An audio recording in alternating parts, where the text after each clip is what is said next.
नमस्कार दोस्तों, स्वागत है आपके अपने YouTube चैनल संस्कृत अड्डा पर।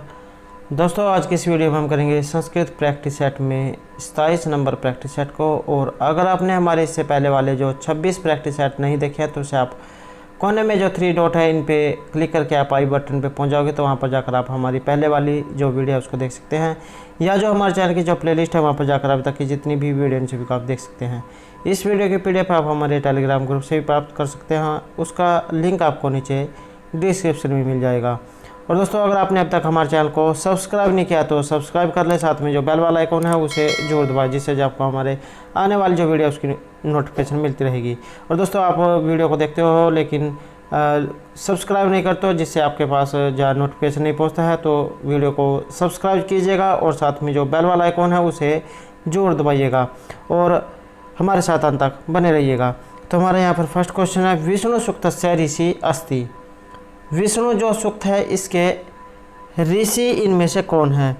ये जो निवास स्थान, ऋषि, विशेषण, ये जो एग्ज़ाम में बहुत पूछे जाते हैं, इसलिए एग्ज़ाम की दृष्टि से जो है ये महत्वपूर्ण रहेंगे।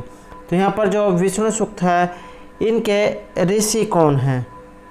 राइट आंसर रहेगा ऑप्शन बी। यहाँ पर दीर्घतम जो इनके ऋषि हैं और इनका जो निवास स्थान है ये धूस्थानीय रहेगा। विष्णु की जो स्तुति है ये 5 सूक्तों में हुई है। अन्य विशेषण रहेंगे इनके जैसे उरुक्रम, उरुगाएँ, त्रिविक्रम, भीम, कोचर, गिरिष्ठा, गिरिरीक्षित, गिरिजा, वृषण, मातृस्वा।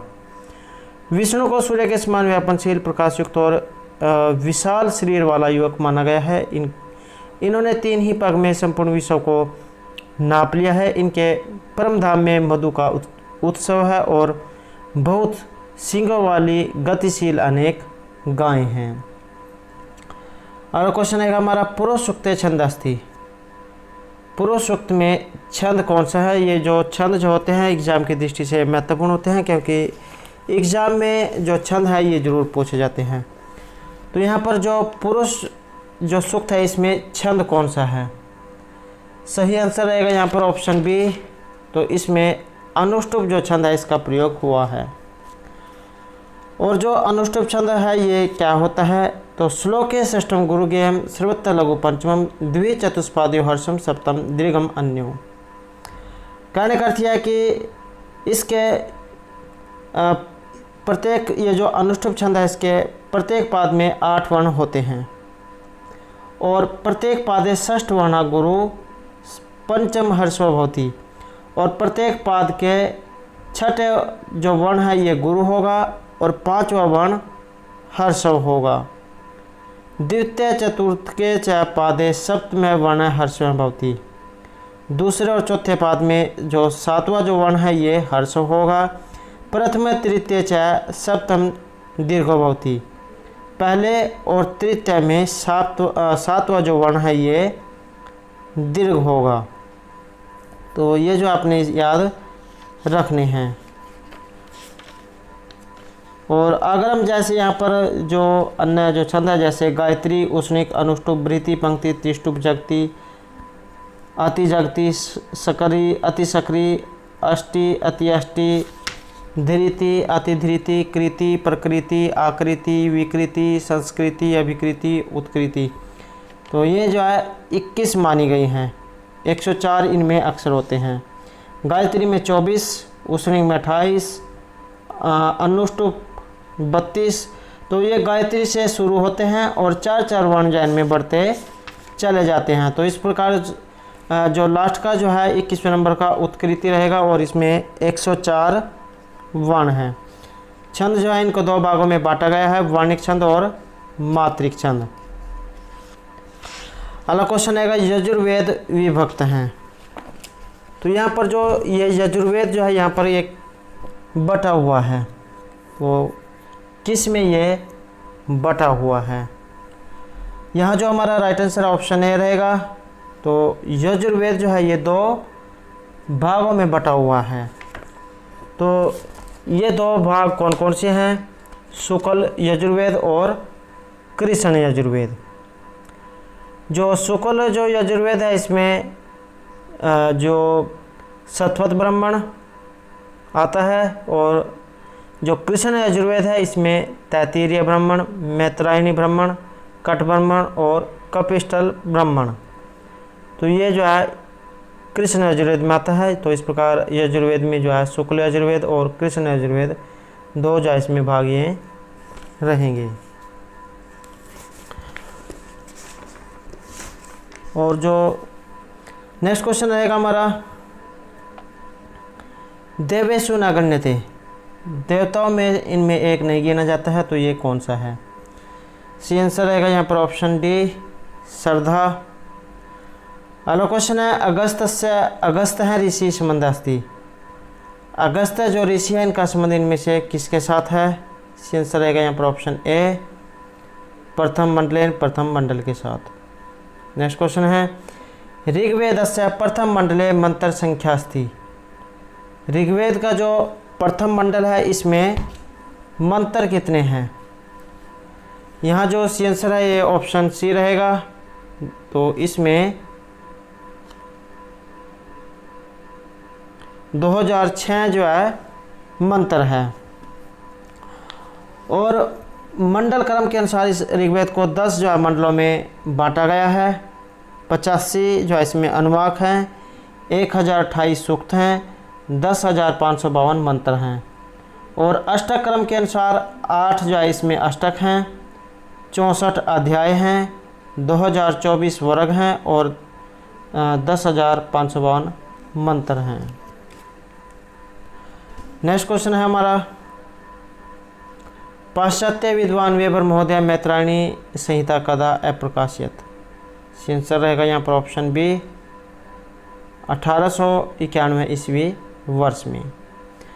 नेक्स्ट क्वेश्चन है, कर्णव शाखाया प्रकाशनम वेबर महोदय कदा कार्यत, कर्णव शाखा का प्रकाशन वेबर महोदय के द्वारा कब किया गया था? आंसर रहेगा यहाँ पर ऑप्शन ए, 1852 ईस्वी में।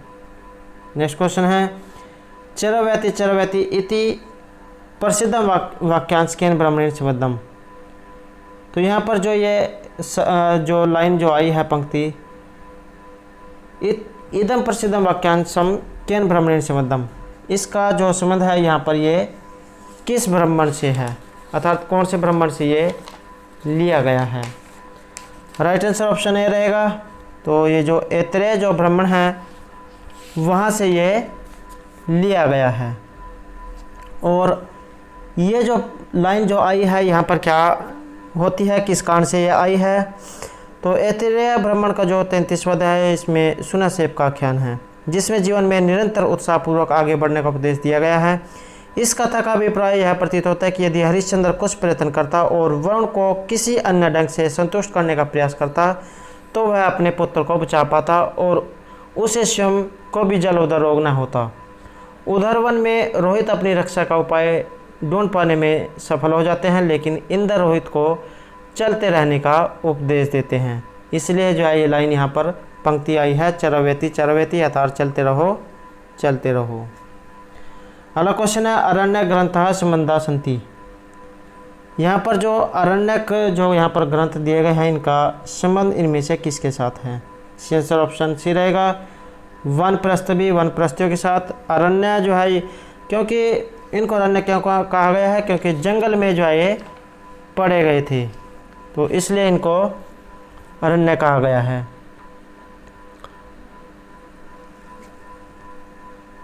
नेक्स्ट क्वेश्चन रहेगा, ऋग्वेदीय अरण्य ग्रंथा संति, ऋग्वेदीय जो अरण्य ग्रंथ है ये कौन से हैं? सी आंसर ऑप्शन 2 रहेगा। ऋग्वेदीय जो अरण्यक हैं ये 2 हैं, और जो ऋग्वेदीय अरण्यक हैं ये कौन कौन से हैं? जैसे ऐत्रेय अरण्यक और शाखायन अरण्यक। नेक्स्ट क्वेश्चन रहेगा, ईशावास्य उपनिषदि मंत्र संख्या अस्ति, तो यहाँ पर जो ईशावास्य उपनिषद दिया गया है इसमें मंत्रों की संख्या कितनी है? राइट आंसर हुआ है यहाँ पर ऑप्शन बी 18। तो ये जो ईशावास्य उपनिषद जो दिया गया है सबसे प्राचीन सबसे महत्वपूर्ण जो ये रहेगा, और 40 जो इसमें अध्याय हैं। इसमें कुल 18 मंत्र हैं और इन मंत्रों में कर्म न्यास से हटकर कर्म उपासना का बहुत मार्मिक विवेचन किया गया है तथा अद्वैत भाव का बहुत ही सुस्पष्ट वर्णन भी इसमें हुआ है। यहाँ ब्रह्म के स्वरूप विवेचन के बाद विद्या अविद्या तथा संभूति और असंभूति का विवेचन भी हमें यहाँ से प्राप्त होता है। नेक्स्ट क्वेश्चन आएगा कठोपनिषदि अध्याय संति। तो ये जो कठोपनिषद है इसमें अध्याय कितने हैं? सही आंसर रहेगा यहाँ पर ऑप्शन 2। तो कठोपनिषद जो यहाँ पर दिया गया है 2 इसमें अध्याय हैं। और जो कठोपनिषद है ये क्या है? कृष्ण यजुर्वेद की जो कठ शाखा है इस पर उपलब्ध यह ग्रंथ अपने प्रकृष्ट अद्वैत तत्व के प्रतिपादन के लिए प्रसिद्ध है। इसमें नचिकेता तथा यम के संवाद द्वारा अग्निचयन विद्या या ब्रह्म विद्या का वर्णन किया गया है। न इह नाना अस्ति किंचन इस उपनिषद का गंभीर शंखनाद है। यह उपनिषद 2 अध्यायों तथा प्रत्येक अध्याय 3-3 वलियों में विभक्त है। नेक्स्ट क्वेश्चन है नचिकेतायाः पिता यज्ञस्य आयोजनम् अकरोत्। नचिकेता के पिता इनमें से किस यज्ञ को करते हैं? इसका आंसर ऑप्शन बी रहेगा। तो ये जो विश्वजीत यहाँ पर दिया गया है इस यज्ञ का आयोजन करते हैं। अगला क्वेश्चन है तत्त्वमसि इति महावाक्येन संबंध अस्ति। ये जो यहाँ पर महावाक्य दिया गया है ये कहाँ से लिया गया है? इसका आंसर रहेगा ऑप्शन सी। छांदोग्य जो उपनिषद है वहाँ से ये लिया गया है। और छांदोग्य जो उपनिषद है ये सामवेद जो उपनिषद है वहाँ से जो इसका संबंध है। सामवेद जो उपनिषद है इसमें 2 उपनिषद हैं, केनु उपनिषद और छांदोग्य उपनिषद। जो केनु उपनिषद है इसे तवलकार उपनिषद के नाम से भी जाना जाता है। अगर हम एग्जाम में तवलकार उपनिषद आ जाए तो आपने घबराना नहीं है क्योंकि केनु उपनिषद का ही ये नाम है। और जो छंदोग्य उपनिषद यहाँ पर दिया गया है इसमें 8 अध्याय हैं। प्रथम अध्याय में अनेक प्रकार की विद्याओं शाम तथा ओमकार के स्वरूप का मार्मिक विवेचन हुआ है। जो दूसरा अध्याय है इसके अंत में शैव उद्गीत और तृतीय अध्याय में देव मधु के रूप में सूर्योपासना गायत्री वर्णन आध्यात्मिक शिक्षा तथा अंश से सूर्य का जन्म वर्णित है। इसी अध्याय में सर्वम खलु इदम ब्रह्मा महावाक्य वर्णित है। और जो चतुर्थ अध्याय इसमें रैकव के दार्शनिक तथ्य व सत्य कामज बल कथा वर्णित है। 5वां जो अध्याय इसमें परवहन जयबाली के दार्शनिक सिद्धांत और कैकई अश्वपति की सृष्टि विषय तथा वर्णित है। और जो 6ठ अध्याय इसमें अरुणि की दार्शनिकता का रोचक वर्णन मिलता है। तत्त्वमसि अरुणि की आध्यात्मिक शिक्षा का पाठ स्थानीय मंत्र है। 7वां जो अध्याय इसमें नारद सनत कुमार का वृत्तांत है। और जो 8वां अध्याय है इसमें इंद्र विरोचन के व्यवहारिक वर्णन का जो इसमें विवेचन हुआ है। तो आपने याद रखना है कि ये जो तत्त्वमसि है ये छांदोग्य उपनिषद से लिया गया है और छांदोग्य उपनिषद सामवेदीय उपनिषद से लिए गए हैं। सामवेदीय उपनिषद के 2 जो उपनिषद रहेंगे केनु उपनिषद और छांदोग्य उपनिषद। अगला क्वेश्चन है परवहन जाबाली श्वेत केतु अरुणिहो दार्शनिक संवादम अस्ति। तो यहाँ पर ये जो परवहन जाबाली श्वेत केतु अरुणिहो का दार्शनिक जो संवाद है हमें कहाँ पर मिला है? ये बृहदारण्यक जो उपनिषद है इसके अंतर्गत इनका वर्णन आया है। अगला क्वेश्चन है उपलब्धा नाम शिक्षा ग्रंथा नाम संख्या अस्ति। तो प्राप्त जो शिक्षा ग्रंथ है इनकी संख्या कितनी है? ऑप्शन सी जो हमारा यहाँ पर राइट आंसर रहेगा। तो इनकी संख्या जो है 34 रहेगी। अगला क्वेश्चन है 16 संस्कार कस्य विषय सन्ति। 16 जो संस्कार हैं ये किन के विषय हैं? यहाँ जो हमारा राइट आंसर है ऑप्शन बी रहेगा गृह सूत्र की। 4 जो सूत्र माने गए हैं गृह धर्म गृह सुलभ। तो ये जो है यहाँ पर 4 जो है जो 16 संस्कार जो है ये गृह सूत्र के अंतर्गत आते हैं। ये जो अपने याद रखने हैं। नेक्स्ट क्वेश्चन रहेगा हमारा रोगनाशक विधि नाम वर्णनम अस्ति। तो रोगों को दूर करने वाली विधियों का वर्णन कहाँ पर हुआ है? आंसर रहेगा ऑप्शन ए जो गृह सूत्र जो है इसमें रोगनाशक विधियों का वर्णन हुआ है। अगला क्वेश्चन है शीत उष्णम सहिष्णुता कथ्यते। राइट आंसर रहेगा ऑप्शन ए तितिक्षः। नेक्स्ट है जरायुज भवन्ति। तो ये जो जरायुज जो होता है इसका अर्थ होता है कि जो मनुष्य से उत्पन्न होता है। राइट आंसर रहेगा ऑप्शन ए। और जरायुज मनुष्य से, अंडज जो जिससे पक्षी उत्पन्न होते हैं, उद्भिज पेड़ पौधे, और स्वेदज जिससे ये जो और जो लिखा जो होती है, लिक्सा, ये जो है स्वेदज से उत्पन्न होती है। तो इस प्रकार से जो है इनकी उत्पत्ति होती है। नेक्स्ट क्वेश्चन रहेगा हमारा उपौस्ति इति उदाहरणम अस्ति। वेरी इंपॉर्टेंट जो है ये उदाहरण रहेगा। उपौस्ति इति उदाहरणम अस्ति, यहाँ पर ये उदाहरण कहाँ से लिया गया है? सी आंसर है ऑप्शन सी, परोप जो संधि है इसका ये उदाहरण है। और एग्जाम में ये भी पूछ लिया जा सकता है कि इसमें सूत्र या कौन सा लगा है। तो एंगी परूपम सूत्र है, ये इसमें परूप करता है।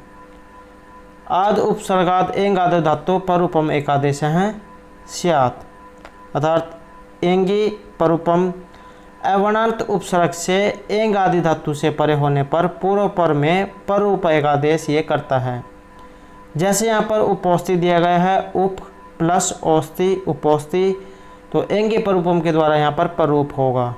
तो जैसे उपौस्ति दिया गया है, इसका एक और दूसरा उदाहरण है, वो भी जो वेरी इंपॉर्टेंट है और वो भी जो एग्जाम में बहुत बार पूछा जाता है। जैसे प्रेजते, प्र प्लस एजते प्रेजते, इसमें भी एंगी परूपम के द्वारा परूप जो होगा।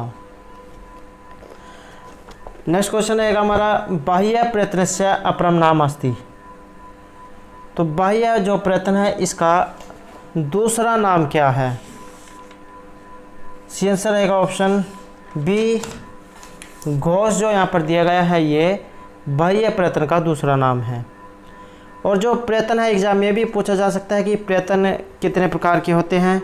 तो प्रयत्न जो है 2 प्रकार के होते हैं। कौन कौन से? आभ्यंतर प्रयत्न और बाह्य प्रयत्न। आभ्यंतर प्रयत्न एग्जाम में ये भी पूछा जाता है कि आभ्यंतर प्रयत्न कितने होते हैं। तो आभ्यंतर प्रयत्न जो है 5 प्रकार के होते हैं। सपृष्ठ, ईषद सपृष्ठ, ईषद विवृत, विवृत और समृत। सपृष्ठ का मतलब होता है स्पर्शवर्ण, क से मा तक के जितने भी होना ये सभी जो है स्पर्शवर्ण में आते हैं। ईषद सपृष्ठ होते हैं जो अंतस्थ व्यंजन जिनको कहा जाता है य र ल व। ईषद विवृत या जिन्हें ऊष्म वर्ण भी कहा जाता है, जैसे स स ह, जिसमें तालव्य से, मूर्धन्य से, दंत्य से और ह। विवृत स्वर, इसमें सभी स्वर जो आ जाते हैं अ ई उ। और हर्षव अवर्ण से प्रयोग समृतम, तो इसमें हर्षव आ जो है आ जाता है। और दूसरा है इसमें बाह्य प्रयत्न। बाह्य प्रयत्न कौन कौन से होते हैं? जैसे विवार, संवार, श्वास, नाद, घोष, अघोष, अलप्राण, महाप्राण, उदात, अनुदात और स्वरित। तो इस प्रकार से ये 11 होते हैं। आपने ये याद रखना है कि आभ्यंतर प्रयत्न 5 होते हैं और बाह्य प्रयत्न 11 होते हैं। और किसके प्रकार हैं ये? प्रयत्न के। अगला क्वेश्चन है पाली भाषा आसीत। यहाँ पर पाली भाषा है, तो किस प्रकार की पाली भाषा थी? सी आंसर रहेगा ऑप्शन डी, सामान्य जनों की जाए भाषा थी। और जो प्राचीन भाषाएं जो इन्हें भी 2 भागों में बांटा गया है, वैदिक और लौकिक रूप में। और जो मध्य भारतीय जो आर्य भाषाएं हैं, इन्हें प्राकृत काल की भाषा भी कहा जाता है। मध्यकालीन भारतीय आर्य भाषा का साहित्य पाली और प्राकृत भाषाओं से मिलता है। ये प्राचीन आर्य भाषाओं से नितांत भिन्न है। मध्यकालीन भाषा को 3 भागों में बांटा गया है, प्राचीन प्राकृत जिसे पाली कहा जाता है, और मध्य प्राकृत तथा अत्यंत प्राकृत जिसे अपभ्रंश कहा जाता है। और जो आधुनिक जो भारतीय आर्य भाषाएं हैं, इन्हें नई भारतीय आर्य भाषाई काल भी कहा जाता है। और आधुनिक जो भारतीय आर्य भाषा, इसका विकास अत्यंत प्राकृत या अपभ्रंश से हुआ है। ये भी क्वेश्चन जो है इसमें यूजीसी नेट के एक बार जो एग्जाम में पूछा गया था। तो आधुनिक जो भारतीय आर्य भाषा है इनका विकास अपभ्रंश से हुआ है। इसके अंतर्गत द्रविड़ भाषा को छोड़कर आधुनिक भारतीय आर्य भाषा परिवार की हिंदी, गुजराती, मराठी, उड़िया, बंगला, असमिया, राजस्थान में बोली जाने वाली भाषाएं, विदर्भ की भाषाएं इसमें आती हैं। तो दोस्तों, ये थे हमारे आज के संस्कृत प्रैक्टिस सेट से संबंधित कुछ महत्वपूर्ण क्वेश्चन जो आपके आगे आने वाले एग्जाम के लिए महत्वपूर्ण रहेंगे। और दोस्तों, अगर आपने अब तक हमारे चैनल को सब्सक्राइब नहीं किया तो सब्सक्राइब कर ले, साथ में जो बेल वाला आइकॉन है उसे जरूर दबाएं, जिससे आपको हमारे आने वाली जो वीडियो उसकी नोटिफिकेशन मिलती रहेगी।